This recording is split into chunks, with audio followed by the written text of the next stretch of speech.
Henry, guess what I've been playing recently? The new Like a Dragon game? I have been playing the new Like a Dragon game, Thanks, Infinite Sega. Wealth. How much have you played? Oh, I've played probably about like 10, 15 hours maybe at this point. Okay. I know that's quite a jump actually to not remember if you've spent 5 hours playing a game, but time does fly. That's what they say, yeah. Nice. Time does. Time does fly. Like a dragon. Like a dragon. Some dragons fly. All dragons? No. So there's some. Not the real ones. You know, like the real ones? Yeah, like the dragons. Komodo dragons. They don't fly. Oh, yeah. Time flies like a dragon when you're playing Like a Dragon Infinite Wealth. I've had such a good time so far in this first like 10 hours of it. Was it easy to jump into this? Because obviously there's been like, I don't know, 10 or so games now. Gosh, yeah. There's a lot of stories, a lot of plot going on in it, but were you kind of a bit out of your depth, or did it catch you up, I suppose, in a helpful way? There's so many in the series, and they all look stunning. All playable on Game Pass actually as well. That's true. If I wanted to catch up, which I think I might. I really do think I might go back and check some of them out because this got me hooked. The first couple of chapters are also set in Japan, which is nice to see some familiar places of the previous Yakuza games and familiar faces, obviously. But then between chapter 2 and 3, we get to go to Hawaii, which is a completely new location for Like a Dragon games, which is wonderful. So the location's new, but what's something that fans of the franchise might love that's been kept in the game, maybe from any of the different mechanics or characters in particular? The combat is very reminiscent / enhanced from the previous Like a Dragon game. It's still turn-based combat, but it feels really fun to play because I'll be honest, I'm not a huge turn-based combat person most of the time, but the way Like a Dragon implements it feels like you're not losing your flow.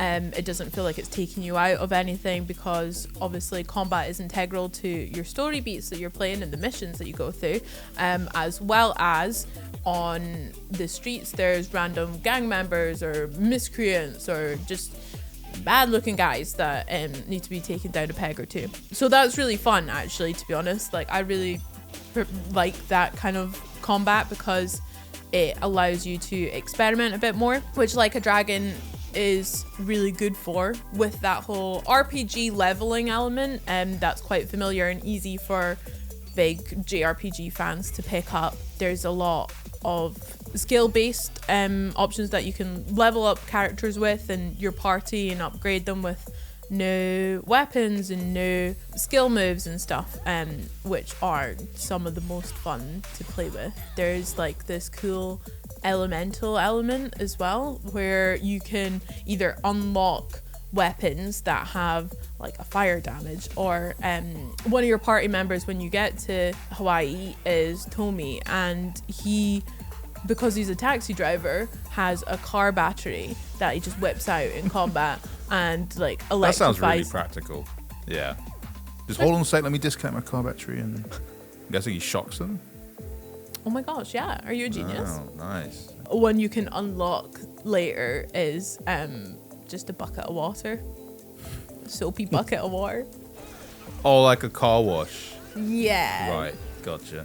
So they're all kind of like thematically linked a bit to what these characters are. Like the moves do you learn them as they level up or something like that? Or is it like you literally equip a bucket on him or something, or I don't know? It's tied to like leveling them up. It's kind of individual in that they'll all have jobs, like set jobs for them and set skills where they level up those that are unlocked through that job tree kind of thing. Okay. Just like in real life, you know? One thing new in the combat though is kind of this proximity circle, which I really enjoyed playing with because some of the skill moves are position based. So for instance, Kazuka has one that requires like a longer lead up to a character that builds up more attack power the further away you are, the longer run up to you. But if you have enemies that are within the circle, or like you can move the character whose turn it currently is, You can position them like on the outside of the circle or wherever you need to. That gives you like a proximity bonus, or you can get behind enemies and give them like a sneak attack bonus sort of thing. It's very strategic by the sounds of it.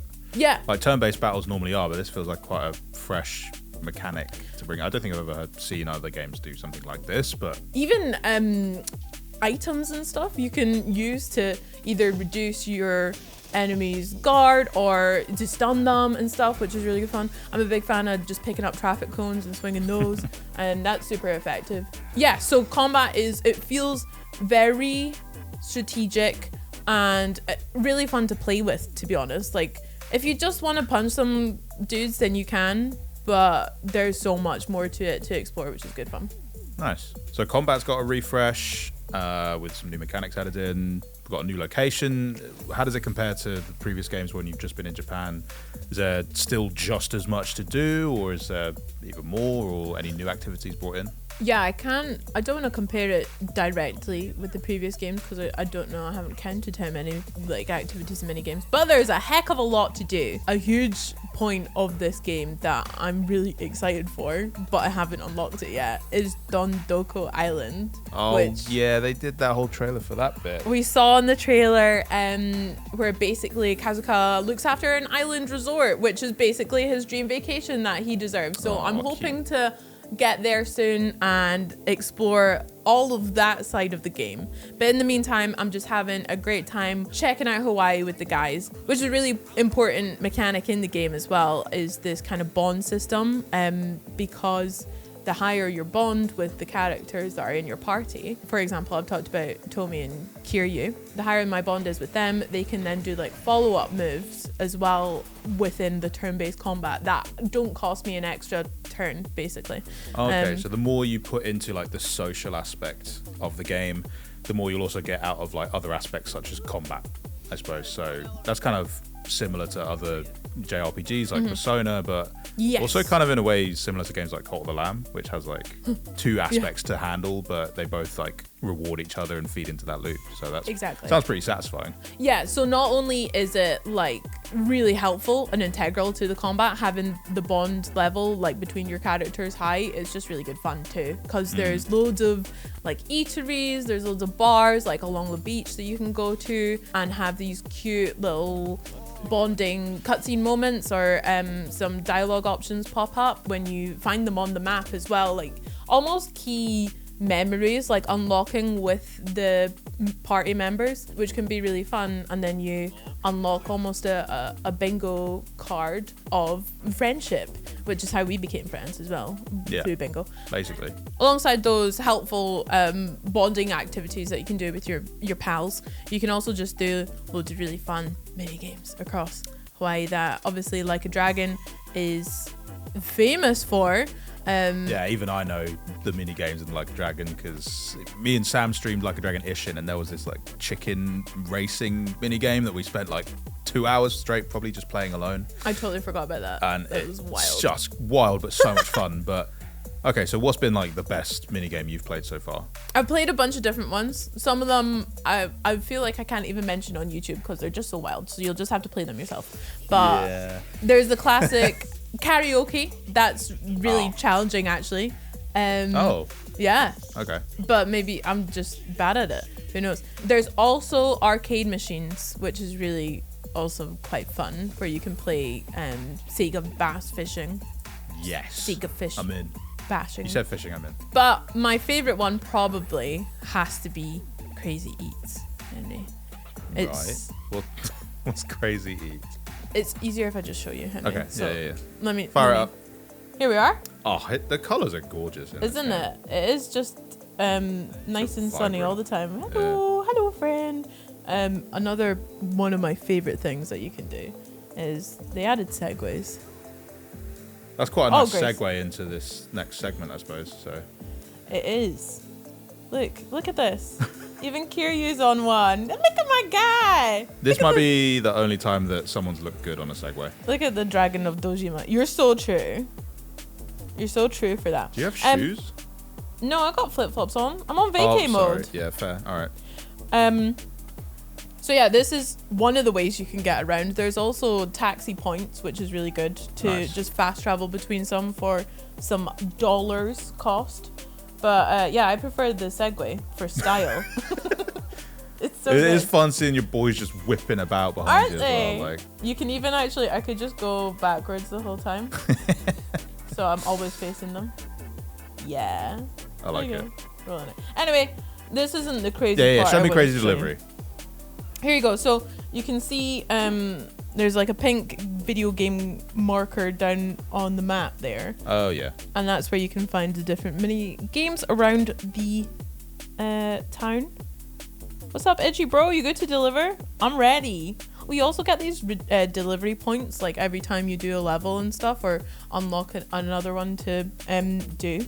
Oh, so you earn like a secondary currency that you can spend with this guy to get other stuff you can use elsewhere. Okay. Exactly. Nice. So it's worth your while. These aren't just like added in for nothing. These are absolutely lucrative methods to gain cool items. Absolutely. I'm gonna go for normal. I'm gonna try the harder one now. What was going on in that picture? Again. I'm seeing the crazy part now. Yeah! I'm definitely getting the crazy part. Look at that face. Oh my god. And then, oh, I missed it. Here you go, burger. Nice. Another happy, great delivery. $600 for some burgers. Heck That's yeah. the craziest bit of all. We make it moolah. Oh, I got a cool thing. Oh, dang. No. It also kind of reminds me of like Tony Hawk's a little bit. Yes, so true. Pizza Old for school you. Tony Hawk. And then I'm off again, collecting burgers and avoiding cars and just doing cool like flips, bro.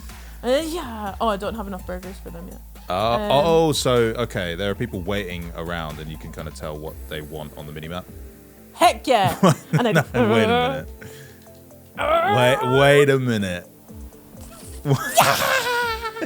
This is ridiculous. Super crazy job! I got so much money for that. Oh my god! But now you're in the sea. Yeah, that's fine. I'll get back to there soon. What do they want? Oh, see, he wants 10 burgers for $2,000, bro. These people have more money than the economy is in the mud in this game, surely. $200 per burger. Who am I to keep a man from his burger? Ooh, extreme! True. I'm just bouncing off the trees, bro. What a life this is. Yeah, it looks pretty fun. Oh, okay. There's no more delivery, guys, but I think I've almost cleared the... I was hoping to get one last... Oh, make it! Make it! I think you got this. Yes! Oh, no! Oh my god. That's crazy. That could not have been more perfect. Oh my god. Crazy delivery. I've got something even better than that. Okay.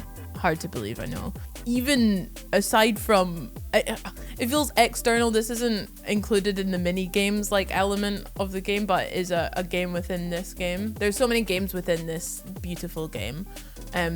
There's the introduction of Sujimon into Like a Dragon Infinite Wealth. That is Sujimon. I don't think you'll believe me when I explain it to you, but okay. Try me. So within the combat, like I said, there's like random encounters. You'll come across thugs in the road and stuff that you have to take out. After you defeat them sometimes, you'll have the opportunity, because again, Kasuka's a good guy. He wants people to do their best and turn their life around and stuff. He'll give them an opportunity to do that by presenting them with a gift or like a sign of, I'm here for you, you can do this. They basically like glow red after you've defeated them in battle, and then this criminal thug can be persuaded with loving compliments to join your like Sujimon league, which is fun, and that kind of like stays in your pocket, and that you can fight other Suji like trainers around Hawaii, and even in Yokohama actually, sorry, as well. So kind of like a monster collecting side hustle. Yes, but they're people. But the people. Yeah. Well, most of them. We turn them from monsters into good, upstanding citizens who now want to fight on your behalf. Yeah. Okay. In I get kind it. Of like Sounds fun. in kind of... There's like a collectible element to it as well. Oh, yeah. Yeah. There's like a library of Sujis that you can collect. I have a few cool ones. Like I've got a bear. I've also got some... So it's not just people, it's some animals too and whatnot. Some animals too. Also familiar characters. So Sei-chan is one of them actually as well. And Kiryu is one too. And Majima as well. Oh, everyone's gonna be happy about that. I got everybody in my Suji deck. Nice. But what's fun about that is it's another take on the turn-based combat. If you do prefer that more traditional style of just, you know, waiting for your turn and standing still or whatever. It's very much a rock, paper, scissors style battle type, which you can unlock obviously different types of Suji that correspond to the different elements, and you can unlock even more movesets for them, evolve them, give them Suji shakes. It's a whole other side wild. of this game. This game is wild. Okay, Henry. so we've got So that's new. a cracking dramatic story with a heartfelt, lovable cast. We've got side hustles and different mini games that earn you some cool exclusive rewards and different types of currency. You got fun retro classic arcade cabinets like what else we got in there? Sega fishing. Yes, Bass fishing. love that one. And we got Sujimon. And we got Sujimon. Any other aspects of this game? I mean, it sounds like enough already, but Henry, I think I could talk for hours about what other stuff is in this game. Yeah. I think you really need to go and play it yourself. Okay. But another thing I want to quickly touch on is the sub-story elements to it as well. These are side missions. They're totally optional, so you don't have to. They obviously grant you XP and levels and things, and a lot of them also help with your bond with your party too. But if you are looking for more deeper story, like we mentioned, about certain characters, there's a lot of really funny ones too. One of my favorite characters is a crawfish, and her name is Nancy. hang on. What do you mean a crawfish? I don't have time to explain. Oh, sorry. I Yeah, don't have stupid time question. to explain. All right. Okay, Nancy the crawfish. Nancy the crawfish, who is your pet crawfish, and you follow and help Nancy out on a few missions, and she gets a little friend at the end, which is great. This sounds so sweet. It's so It's sweet. not a criminal life at all. He's No, he's a cute, good lovable guy. Yeah. Also, with that benefit, because I've done that, I can also unlock like a sort of summon because I've finished that sub story of Nancy. Where's this going? Yes. So when things are looking real rough, I can't wait for my crawfish Start finisher. nipping people. Yeah, nice. So that, you know, if they are totally optional, like you said, but for people that are looking for like, what's in it for me? There's going to be these summons that, yeah, like you said, they must be super powerful. You might need them for like boss fights or huge moments in the game. So Heck yeah. well worth doing. Yes, absolutely. And also a really cute thing again is that you can kind of, you can reminisce on the sub stories that you've already played through or the bonding moments that you've done and stuff, and look back or like, which is really helpful to keep track of this really integrated, long, dramatic story that we're talking about as well. Now that you're at the end of these 10 hours, how would you describe Like a Dragon Infinite Wealth to someone who's sort of interested in the game, people that are long time fans of the franchise, or people just like you who have dabbled a little bit, but this is like maybe a good reason to jump full headfirst into the game? Heck yeah. I think it's been so much fun, and honestly like a really good escapism kind of game for me. Like, it's just been so beautiful to play. I've really enjoyed learning and exploring more of the story so far, and I know like through kind of the twist that I've already experienced that there's going to be some real juicy stuff as we go on, so I'm excited to play more of it and get deeper into that. And I'm only at chapter 4 and I still haven't unlocked Dondoko Island, which was, for me, seeing that trailer was one of the biggest selling points, and the fact that I'm still like, when do I get to and be an island rep and things. I'm so excited. All that fun is still to come. Yes. And you've already had a blast with it. Let us know in the comments any games that you'd like Henry and I to check out that are coming soon. We love playing games, obviously, and we love chatting about games, and we want to hear what games you like chatting about too. Thanks for watching. We'll see you next time. Bye. See ya.